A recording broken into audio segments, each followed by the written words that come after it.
నేను అప్పట్లో అనుకుందును ఇట్లా 7th 8th 9th క్లాస్లో ఉన్నప్పుడు మా వాళ్ళు చదవమంటే చదవక ఏం చేద్దామంటే అంటే నాలాగా చాలామంది ఉంటారు.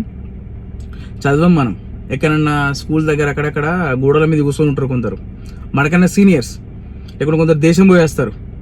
దేశం బస్తూనే ఎట్లుంటా అంటారు, అది తమ్మి సిగరెట్లు తెపోరా, తమ్మ తీసుకురా పోరా అని చెప్తారు. అది అమ్మ అని అనుకుంటా. మన ఫీలింగ్ ఎట్లుంటే ఈ అమ్మ చదివితే ఏం రాదు, ఇక్కడ చదివి ఏం చేస్తుండు, ఈ అమ్మాయిలు దేశం పోయొచ్చిర్రు, మొత్తం పైసలు బంగారు చైన్ వేసిండు, మొత్తం బండి ఉన్నది, మనం కూడా అటే పోవాలి. మనం మెచ్చుటప్పుడు గట్ల ఉంటుంది. నేను కూడా ఆ మెచ్యూర్ నుంచి వచ్చిన వాడిని. కానీ ఏమనిపిస్తా అంటే ఒక గల్ఫ్ కంట్రీకి వచ్చినప్పుడు మనం చూసేది వేరు, అనుభవించేది వేరు. ఎందుకంటే వాడు కష్టపడి సంవత్సరం కష్టపడి ఇంటికి ఒక్క రోజు వచ్చి ఒక 10 రోజులు ఇంటికాడ ఉంటాడు కావచ్చు, గొప్పగా తిరుగుతాడు.